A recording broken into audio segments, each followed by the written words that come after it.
All right, so as promised, I am going to provide you some information about the next test. Remember, it will be uploaded on Tuesday and then due on Thursday. So you have two full days to complete it, and I will send out an announcement about this being available, so you'll have the full weekend to study as well. I hope you do well. But remember, this information is going to lead you to where you should study, like the kind of stuff you should study, and it might give you some hints as to the type of questions I would ask in order to assess your knowledge. Remember, just doing the math is very unimpressive to me. You really need to understand the concept. So you have to, this is what I would do, frankly. I would take some notes during this session that we're going to start right now, and then I would go back and I would supplement those notes by looking over the PowerPoints and the homeworks that we've had in these areas. And if I still didn't understand a concept, I would go back to the original recording. So that's probably a 3-step process. That's my advice. Okay, let's get started here, hopefully.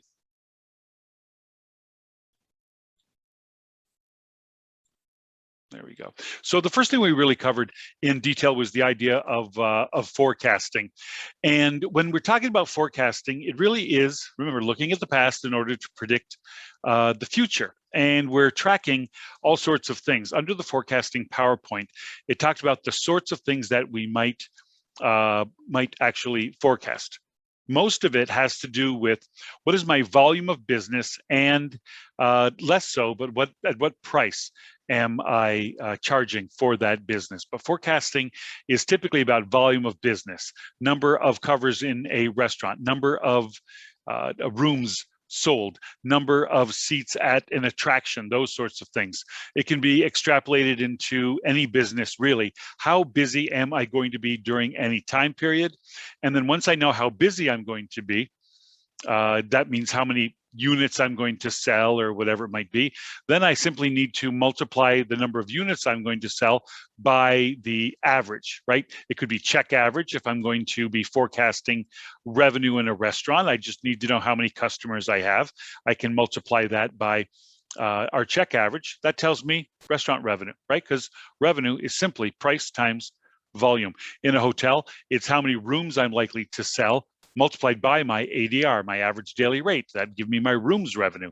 Again, price times volume. You might be tracking time periods within a larger period, not only how busy am I going to be during that day, but at what points within that day will these venues or revenue points be the busiest. That helps me with a number of things, right? Because good or bad forecasting can help me with all these sorts of things. Scheduling, and scheduling means payroll, and payroll numbers means labor cost percentage, right? So it helps me with that. It also helps me with inventory. I'm always bringing in enough to just cover the level of business that I have. Every business has inventory, right? Well, not everyone, but well, for the most part, those costs of goods sold, very, very important in a place like a retail space or a restaurant or something like that. Very important that I'm bringing in product to service those guests during that time. If they don't show up, I've got either a lot of inventory left over, right? That could be used in cash. Every time I have stuff left over that I'm not going to use, even if I'm going to use it next month, as long as it's sitting there in my store areas as stuff, it could be sitting in my bank as money, because I took money out of the bank to buy this stuff. And while it's sitting here as stuff, I can't use it as money, and I might need the cash. Think about that, please. And it's even worse when I have inventory that is going to go bad if I don't use it, right? And food and beverage, that's a tough one. If I guess that I'm going to need more than I do and I don't, then I am going to just be throwing out product that I was hoping to sell. Forecasting, very, very important. So it affects my payroll, it affects my cost of goods sold. Ultimately, it affects my guest service, because if I'm either overstaffed or understaffed, that is a difficulty for guest service, and then that affects repeat business. right? Because people who didn't get good service one way or another don't return.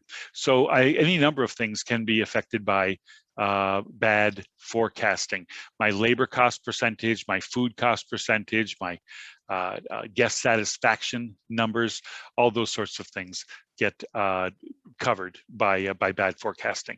Almost any cost can be sent off by bad forecasting. Good forecasting, I know how many guests I'm going to have. I know when they're going to be there. I know how much inventory I need. I also know how much actual cash I'm going to have available to me, probably on any future date, so I don't get caught short on cash and then have to use credit line or go to the bank for a short-term loan in order just to pay my own bills on a monthly basis. There are some, like we said, there are some built-in features to forecasting, meaning in a hotel, we do automatic forecasting 7 days before any arrival date, 21 days before any arrival date, 30 days before any arrival date. So you do your forecasting short term, right? How busy will I be next week? In the next 2 weeks, or 1 month from today, right? 1 week from today, 2 weeks from today, 1 month from today. I'm always looking at those. Or I'm looking at it by the quarter, right? The quarter is 3 months. January, February, March, quarter. April, May, June, a quarter. And I might look at it quarter to quarter to quarter. I want to know how busy I'm going to be in the future so I can start planning for that, either up or down. And those are the thing when I talk about the horizons of those forecasts themselves.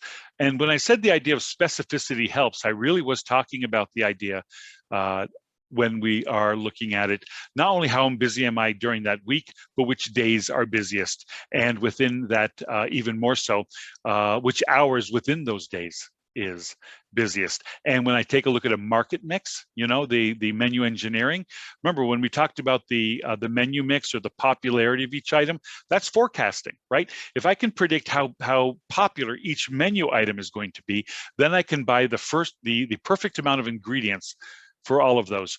You don't have to be interested in having a restaurant to understand the importance of this kind of forecasting when it comes to inventory.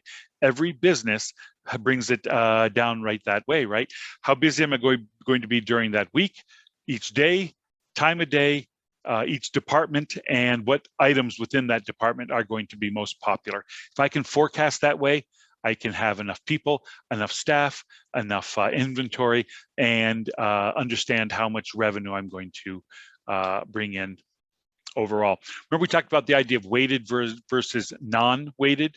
We don't take each short time period, say there are 5 short time periods, Monday, Tuesday, Wednesday, Thursday, Friday, add all of those and divide by 5, because there might be wild fluctuations between how busy I am on Monday or Tuesday or Friday.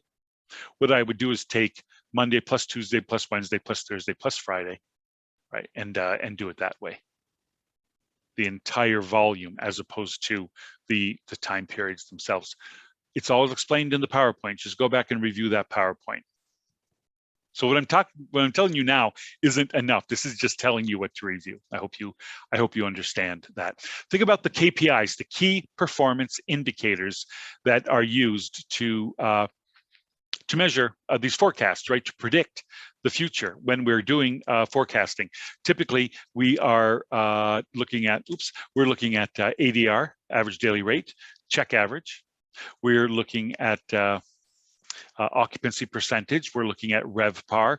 We're looking at those menu mixes, you know, that market mix I talked about with menu engineering. So all those are these KPIs, these benchmarks that I use. I am also going to look at a food cost percentage, a labor cost percentage, a marketing percent, meaning what percent of my revenue am I devoting to marketing. These mean nothing without standards. So don't think that I'm going to ask you to figure out whether or not something is good or bad. We need to look at either past performance or what the industry standard is, you know, what people say these numbers should be, what our I always call them the Council of Meddlers. It's typically like the board of directors, or whoever you're working for has given you some goals. as well, or we might get information from our comp set, right? Our competitive set, those people who we see as our major competitors in the industry. What are they doing, right? I want to do at least as well as my competitors. Remember in class, we did a number of scenarios, right?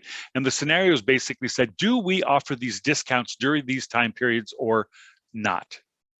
And there were varied results there. I would like you to go back to the scenarios and see what we felt the appropriate answers were.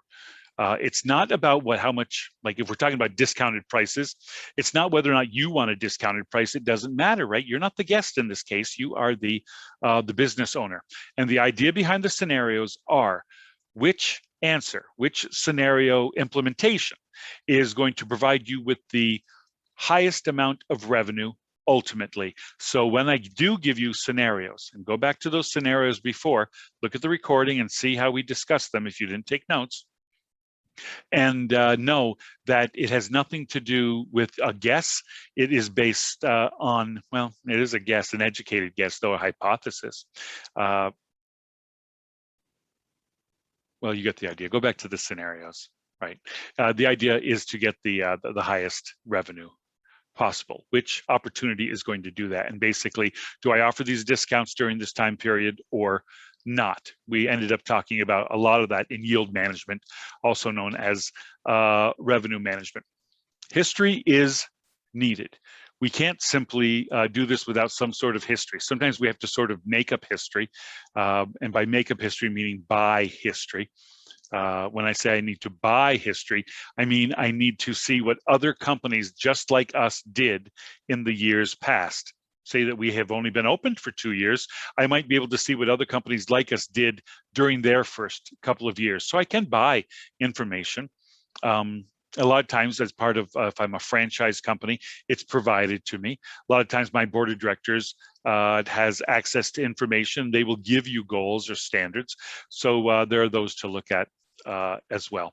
And then we find and measure trends. Remember, we did this for Panera Bread. It's basically year to year to year to year to year. P2 minus P1 gives me an absolute change between those years. And then that absolute change divided by P1 gives me the relative change. And on that, I can build a trend. And I showed you how to do that in Excel by building a graph. And I like you don't need the graph, frankly, but I find the graph is very visually directive in the fact that I can predict the future because I see where the trend is going. And the assumption is that that trend will continue as it has been going unless something else happens. Important part, if I gave you a trend to look at, and then I gave you some additional information and said, this year feels a little different because of this. And typically that because of this is there is maybe more or less supply in the market. There's more or less of on the market of whatever you're selling being sold. And then that might affect the trend. Think about it that way. Go back to that Panera exercise and think, is there anything that could happen that would affect the next year? Something that the Excel spreadsheet simply doesn't know about, right? COVID changed everything for everybody. And so in 2014, or in 2014, if in 2019 you had some indication that COVID was coming in 2020, you would know that it's not business as usual, that trends aren't going to continue in the trajectory that they had up until that point. And that's what I'm talking about when I say about assumptions about trends. Those assumptions we have about trends are, it will continue unless, and only people understand the unless. That's the nice part as we become more and more automated, that you are still going to be the one to know that certain events are going on in the area, or that another hotel is going under renovations and there are going to be fewer rooms available in the region. That makes everybody's rooms more valuable if the demand stays the same, right? A lot of it is about that supply and demand that we're looking at as well.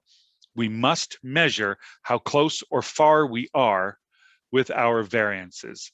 meaning how closely were we able to predict how busy we were going to be. So I have my forecasted numbers, and then I have my actual numbers. And I have to know the difference between those two things, whether it's a positive variance or a negative variance, a positive variance or a negative variance. Remember, a positive variance isn't always good. If I served more guests, or if I sold more rooms than I thought I was going to, that's a positive variance. But if I spent more money on labor than I thought I was going to, right? My actual was higher than my forecast. That is also a positive variance. So the idea of selling more rooms is positive, but it's also good. I made more revenue.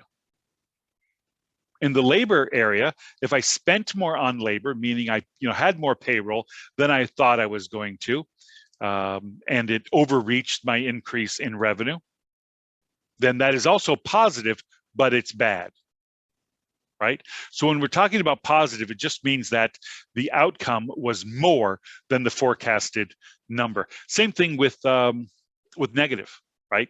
If I had fewer rooms, if I sold fewer rooms than I had predicted, my actual was lower than my forecast, that was negative and bad, right? But conversely, if my labor turned out to cost me less than I had predicted, my actual was lower than my forecasted, we would say negative, but it's potentially good. Oh, great. I was very efficient in my labor scheduling, and I didn't spend as much as I had thought. I have a negative variance in my cost. That's good. A positive variance in my costs is typically bad. Think about that a little bit, because I'll be asking you to explain some of those. And by the way, just because you spent less than you thought you were going to, that's not always good. Sometimes if your actual comes out way lower than your forecast in, say, costs, it might mean that your business is going down, or it might mean that you didn't provide very good service to the guest, right? So think about all those well, think about it at least when you take the quiz, and think about it hard, that positive and negative does not always equate to good and bad, and lower or higher doesn't always make sense either. It depends on the situation, and that's the managerial part of the accounting process. By the way, anytime I would say, oh, and this during these dates, you made this much money, and then a few years later, you made this much money, you made more money in the future, I still want you to think about the idea of that inflation calculator, and whether or not this money that you made currently is worth more in today's dollars than the money you made just a few years ago. We gave the example, right, of if somebody made $50,000 10 years ago, and somebody said, yeah, but I make $56,000 now, $50,000 in those 10-year-old dollars might be worth much more than $56,000 today. You would have to go to an inflation calculator and check that, but I don't want you to think that just more means better over a time period, because inflation knocks down the value of today's dollar and pumps up the value of previous dollars. That's forecasting. And you have recordings about that, and you also have a PowerPoint about that. And with revenue management is this this idea of simple supply and demand, right? It simply says that if the supply stays the same and the demand shifts, that makes the item either more or less valuable.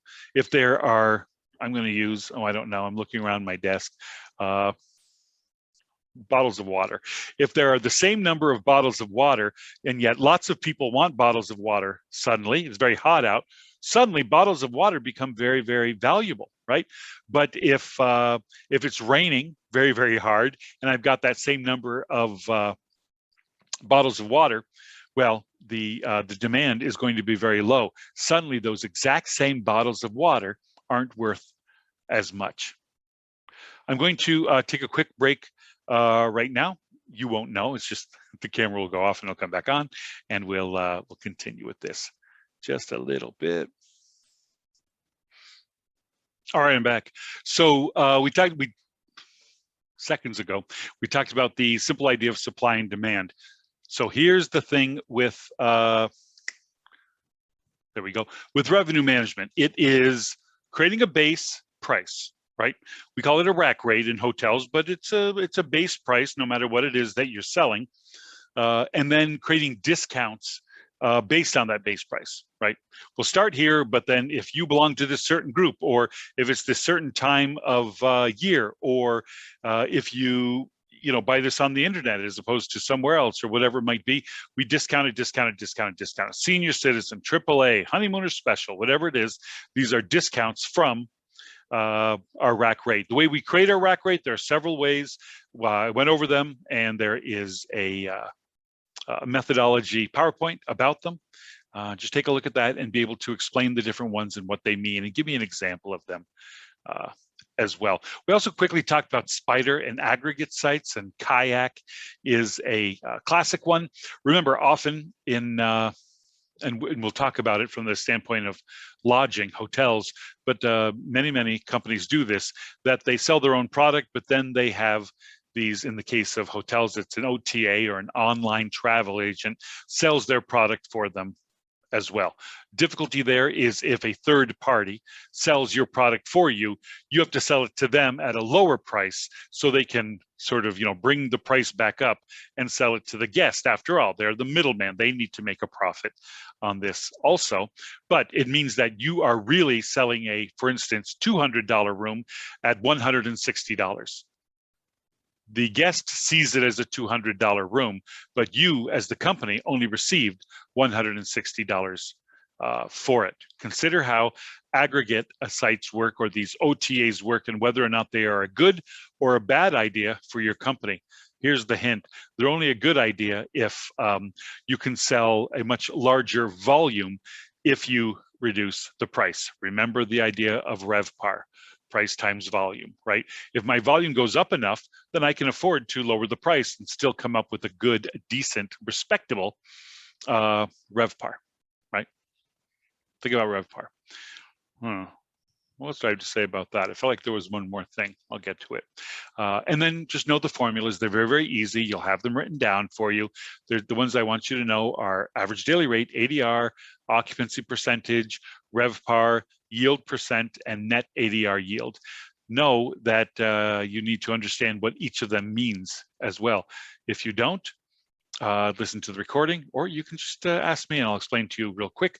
None of them are very difficult in the sense. Basically, all of them are how well are we doing compared to how well we could be doing, our potential. Is that the end of that? Yeah. And then revenue management then is, right, forecasting says, how busy am I going to be during a certain time period? That forecasting, right, the volume of business tells me whether or not I need to raise or lower prices at any given time. Remember, with lodging specifically, we do not purchase lodging on the day of arrival, right? We purchase, meaning reservations, for lodging beforehand. So when I open and close discount rates, meaning raise and lower the price for a room, I'm not basing it solely on the fact whether or not that night is busy. I want to know when people are typically going to be shopping for a room for that night. Remember in class we found that some people would book a room 2 weeks out, or 4 weeks out, or 8 weeks out. Whichever one of those time periods seems to be the busiest, that's when I assume I can get the most for that room, because simple supply and demand tells me that if the demand is higher, then I can raise my price. So part of it is, how busy will that night be ultimately? Remember I talked about the idea of distressed rooms. There's some parts of the year you can't give it away practically, right? So you have to lower your rooms, or you have to utilize your OTAs and that sort of thing. Other times, any specific night could be very popular. So it's not only raising and lowering prices, though that's part of it. Raising and lowering prices is part of that, but it is also raising and lowering them when they are the busy, when the reservation system is busiest or slowest for that time period, right? When lots of people are looking for a room for that night, it could be 2 weeks out, 4 weeks out, 8 weeks out, whenever it's busiest in the shopping idea of the future date. is when I have the highest prices. So remember, you're strategizing future results based on current behavior, right? I'm doing this on April 16th. April 16th, how many other people are shopping for a June 23rd weekend room? If there's lots of us, traditionally the computer will tell us that typically on April 16th, or the Friday of this week, is a very busy time period for people to start shopping in June. I'm going to be quoted higher prices than in just a couple of weeks if the demand, the number of predicted people who will be looking for rooms for June 23rd goes down. I would suggest that in the PowerPoint itself, you can go to YouTube to these numbers here. I foolishly put it here. It's not like you can click on it. I apologize. It is in the video about room pricing methodologies.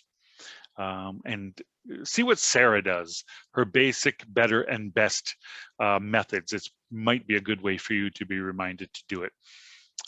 Again, I want you to know those formulas as it comes to revenue management. There are methods of revenue management, everything for no date of arrival on any specific date, or minimum number stay, or packaging, or all those types of revenue management methods. I want you to know them, and I want you to know when you might use them. They're all in the PowerPoint, and you might have taken notes, or you can always listen to the recordings again. I want you to know the concept of flow through. The formula is easy. I want you to be able to know the formula and calculate it. That is in a PowerPoint. We did one. It's very easy formula. And then know what the minimum is, right? I'll tell you right now, the minimum is 50%. The concept of flow through is important, right? If you make more money in year 2 than you did in year 1, and assuming that in year 1, you at least broke even, right? You had enough money at this level of business monetarily, you had enough money to pay all your fixed costs and all your variable costs. And even if you just had a couple bucks left over, all right, I guess I'll call that a successful year. Year 2, you made the same amount of money as you did year 1, but some more. Well, we know that we can pay for all our fixed costs and our variable costs with the amount of money we made in year 1. So we made that much money in year 2. So we know those things are taken care of already, but we made more also. Here's the good part. Once I get to a point where my fixed costs and the associated variable costs are covered, then anything after that, any more revenue I make past that point is, I should be able to keep a good deal of that. Because yeah, every time I have a new guest or more money come in over what I've done before, the variable costs go to work, right? You know, say it's a restaurant, every time I sell $1 worth more of product, well, of that dollar, some goes to the food costs and labor, the hourly labor and that sort of thing. But my fixed costs don't change, right? So last year I made money, and that money, part of it went to cover fixed costs, part of it went to pay for variable costs. I've made that much money this year, plus more. The new money I make, none of that has to go to fixed costs, and some of it has to go to variable costs. But because none of that has to go to pay for fixed costs, because my fixed costs didn't go up, they don't even happen essentially in this next year, I should be able to keep more of that money. Really, if I'm not able to keep 50% more of the money once I reach the revenue point where my costs are all, taken care of themselves, then I'm not running efficiently. And there are reasons why I'm not running efficiently, even though I'm busier. We talked about those. I'll hope that you know those also, because you'll need it for the test. So you'll need to know the concept. I just explained it again, between fixed and variable costs. Cool. And then last thing, elasticity. I still want you to think about that, because anytime that you're playing with prices, you have to understand whether or not your product is elastic or inelastic. And the formula is, the formula is in a PowerPoint, and I explained it in a, what do you call it? In a recording, I guess, a class recording. There's the change in demand percent divided by the change in price percent. You get that change in demand percent, old-fashioned P2 minus P1, right? P2 is the most recent information. So say we're talking about this month and last month, and we're talking about your occupancy percentage or how many rooms you sold. You take how many rooms you sold this month minus how many rooms you sold last month, and then divide by P1, how many rooms you sold last month. P2 minus P1, absolute value, divided by P1. That gives you the percent change. And then the change in price. Your change, the average daily rate price this month minus average daily rate price last month, divided by average daily rate price last month, right? P2 minus P1, most recent information minus prior information gives you absolute value. Divide that absolute value by P1 or the prior information, and that gives you the percentage. Take a look at these, and then you'll know whether or not you have an elastic product. Higher than 1 means it's elastic. Lower than 1 means it's inelastic. Elastic means a small change in price is going to make a big change in demand. An elastic item, you can't really afford to raise prices very much. If you raise the price even just a little bit, the demand is going to fall. Your occupancy is going to drop.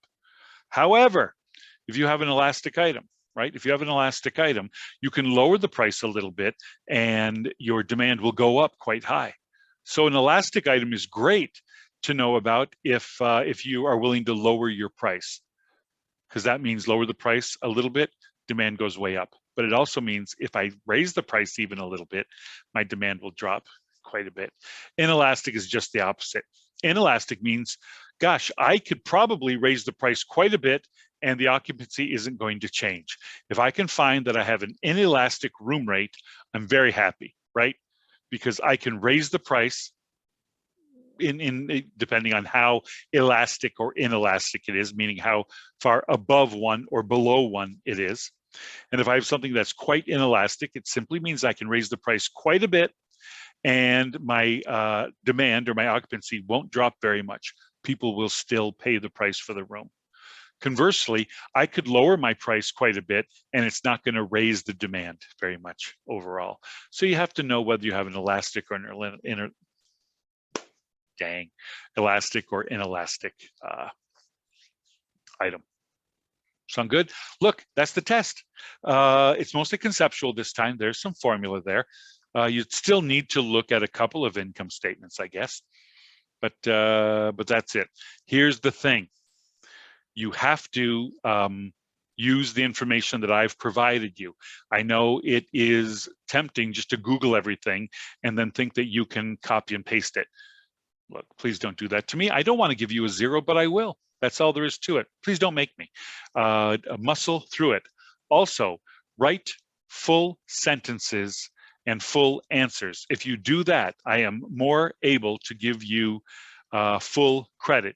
And believe it or not, I want people to do well on the tests.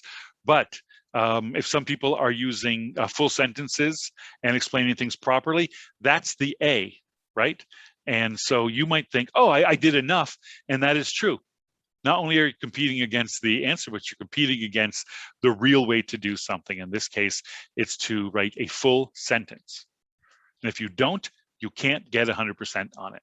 You just have to answer it in an appropriate manner. All right, so please do that. That's it. So I'm going to have this. This is what I'll do. I'm going to have this both in the Zoom recordings, but I will also convert it and make it a YouTube link for people who seem to still be having difficulty getting to those Zoom things. Okay, goodbye.